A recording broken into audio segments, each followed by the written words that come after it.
1000 करोड़ रुपए बचे हैं। और मैं हमारे ब्रह्म कुमारी संस्थान की जितनी इकाइयां देश के गांव-गांव में हैं, अगर आप लोगों को जानकारी दें कि सरकार की तरफ से ऐसे जन औषधि केंद्र चलते हैं, स्टैंडर्ड दवाइयां होती हैं, लेकिन बाहर जो दवाएं आपको 100 रुपये में खर्च होता है, यहां आपको 10-15 रुपये में मिल जाती है। आप कल्पना कर सकते हैं गरीबों की कितनी सेवा होगी। तो हमारी सभी इकाइयां, हमारी सभी ब्रह्मा कुमार हो या ब्रह्मा कुमारी हो, वे लोगों में ये जागरूकता लाए और देश में स्थान स्थान पर ये जन औषधि केंद्र बने हुए हैं। आपके संपर्क में आए हुए लोग आपको हमेशा आशीर्वाद देंगे।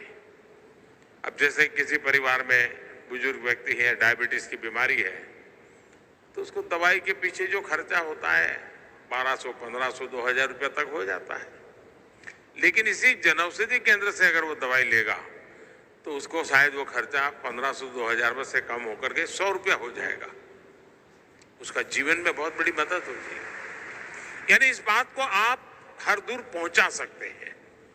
साथियों, आप सभी इतने वर्षों से स्वास्थ्य के क्षेत्र से जुड़े रहे हैं।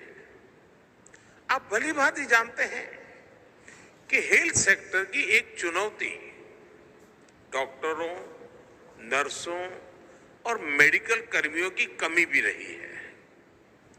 पिछले 9 वर्षों में इसी कमी को सुधारने के लिए भी देश में अभूतपूर्व काम हुआ है।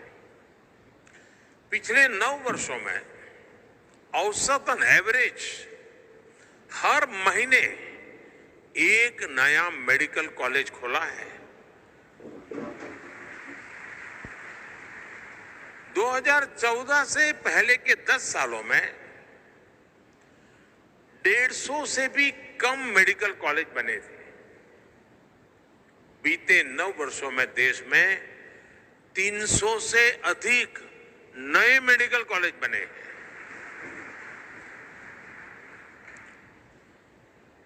2014 से पहले हमारे पूरे देश में एमबीबीएस की 50,000 के आसपास सीटें थी।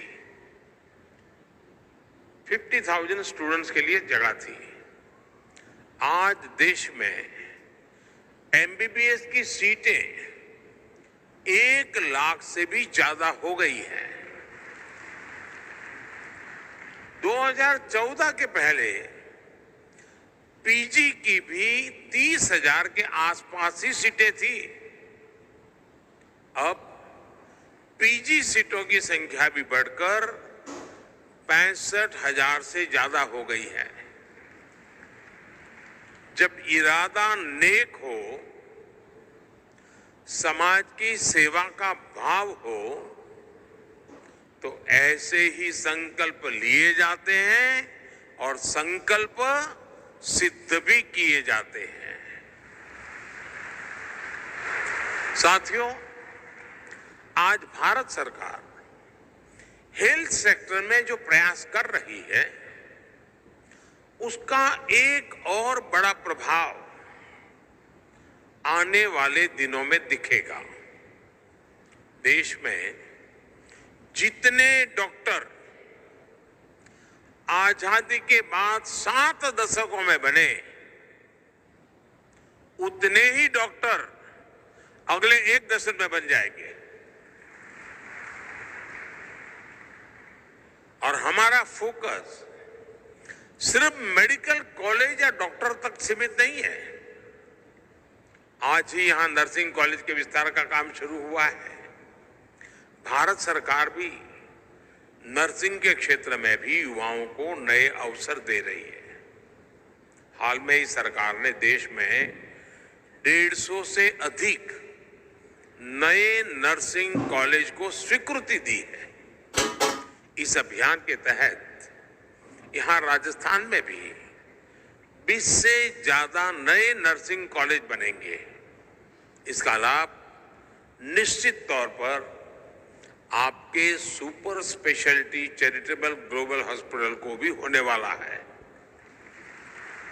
साथियों, भारत में हजारों वर्षों से समाज में शिक्षा से लेकर गरीब और असहायों की सेवा तक की जिम्मेदारी हमारी आध्यात्मिक और धार्मिक संस्थाओं ने संभाली है। मैं तो गुजरात भूकंप के समय से और उसके भी पहले से आपकी निष्ठा और हमारी बहनों की मेहनत का कार्य स्वयं साक्षी रहा हूं। आप लोग जिस प्रकार से काम करते हैं उसे बहुत निकट से देखा है। मुझे याद है कच्छ के भूकंप की उस संकट की उस घड़ी में आपने जिस सेवा भाव से काम किया वो आज भी प्रेरणा देने वाला है। ऐसे ही नशा मुक्ति के लिए आपके अभियान हो, पर्यावरण संरक्षण की दिशा में ब्रह्मा कुमारी के प्रयास हो, जल जन अभियान जैसे मिशन हो, एक संस्था कैसे हर क्षेत्र में एक जन आंदोलन तैयार कर सकती है, ब्रह्मा कुमारी ने ये करके दिखाया है।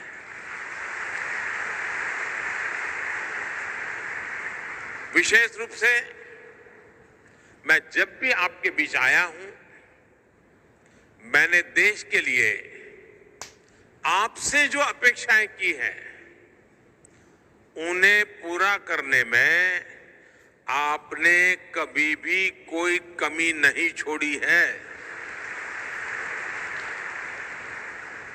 आपने जिस तरह देश भर के आजादी के अमृत महोत्सव से जुड़े कार्यक्रम आयोजित किए, जब आपने पूरी दुनिया में योग शिविरों का आयोजन किया, जब दीदी जानकी जी स्वच्छ भारत अभियान की ब्रांड एम्बेसडर बनी, जब सभी बहनों ने स्वच्छ भारत की कमान संभाल ली, तो इससे कितने ही लोगों को देश के लिए काम करने की प्रेरणा मिली है।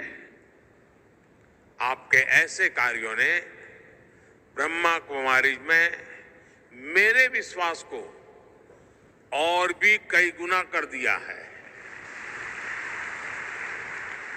लेकिन आप जानते हैं कि जब विश्वास बढ़ता है तो अपेक्षाएं भी बढ़ती हैं, और इसलिए स्वाभाविक है कि आपके प्रति मेरी भी अपेक्षाएं जरा ज्यादा बढ़ गई है। आज भारत श्री अन्न यानी मिलेट्स को लेकर एक वैश्विक आंदोलन को आगे बढ़ा रहा है। आज देश में हम प्राकृतिक खेती जैसे अभियानों को आगे बढ़ा रहे हैं। हमें हमारी नदियों को स्वच्छ बनाना है, हमें भूजल का संरक्षण करना है। ये सारे विषय ऐसे हैं जो कहीं न कहीं हमारी हजारों वर्ष पुरानी संस्कृति और परंपराओं से जुड़ते हैं। इसलिए इन प्रयासों में आपका जितना ज्यादा सहयोग मिलेगा, उतनी ही देश की सेवा और अधिक व्यापक होगी। मुझे आशा है राष्ट्र निर्माण से जुड़े नए विषयों को ब्रह्मा कुमारी इनोवेटिव तरीके से आगे बढ़ाएगी। एक विकसित भारत के निर्माण के जरिए हम विश्व के लिए सर्वे भवन्तु सुखिनः के मंत्र को साक्षात करेंगे। और आप जानते हैं, अभी यहाँ G20 समिट की बात हुई। हम G20 समिट में भी दुनिया के सामने, दुनिया जब विमेन डेवलपमेंट की बात करती है, हम G20 में दुनिया के सामने विमेन लेड डेवलपमेंट की तरफ ले जा रहे हैं। महिलाओं की अगुवाई में विकास, उस दिशा में हम काम कर रहे हैं। मुझे पूरा विश्वास है कि आप सबके एक बहुत ही उम्दा संगठन, व्यापक रूप से फैला हुआ संगठन देश की इन प्राथमिकताओं के साथ जुड़ करके नई शक्ति और सामर्थ्य के साथ अपना विस्तार भी करेंगे और राष्ट्र का विकास भी करेंगे। इसी कामना के साथ आप सभी को मैं बहुत बहुत धन्यवाद देता हूं और मुझे आपने यहां बुलाया, निमंत्रण दिया।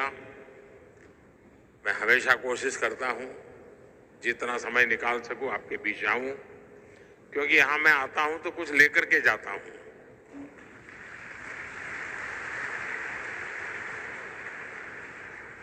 चाहे वो आशीर्वाद हो, प्रेरणा हो, ऊर्जा हो, जो मुझे देश के लिए काम करने के लिए दौड़ाती है, नई शक्ति देती है।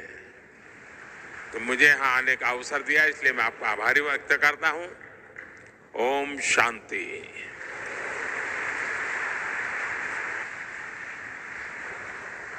ओम शांति। आपके शब्दों ने, आपके वचनों ने हम सभी के अंदर एक अलौकिक शक्ति और ऊर्जा भर दी है। आपकी सकारात्मक सोच, मधुर वाणी और प्रेरणादायक शब्द सुनकर हम सभी कृतज्ञ हुए।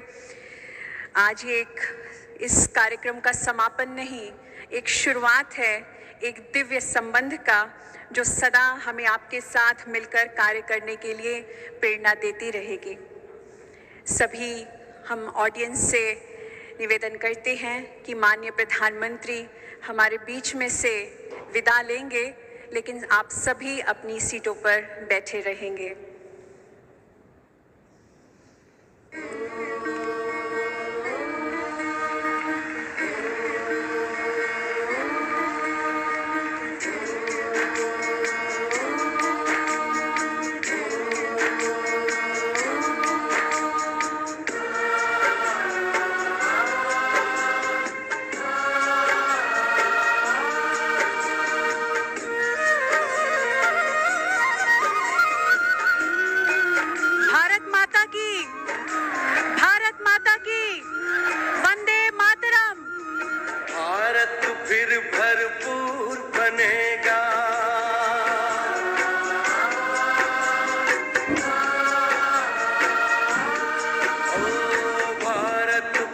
भरपूर बनेगा, कोई नहीं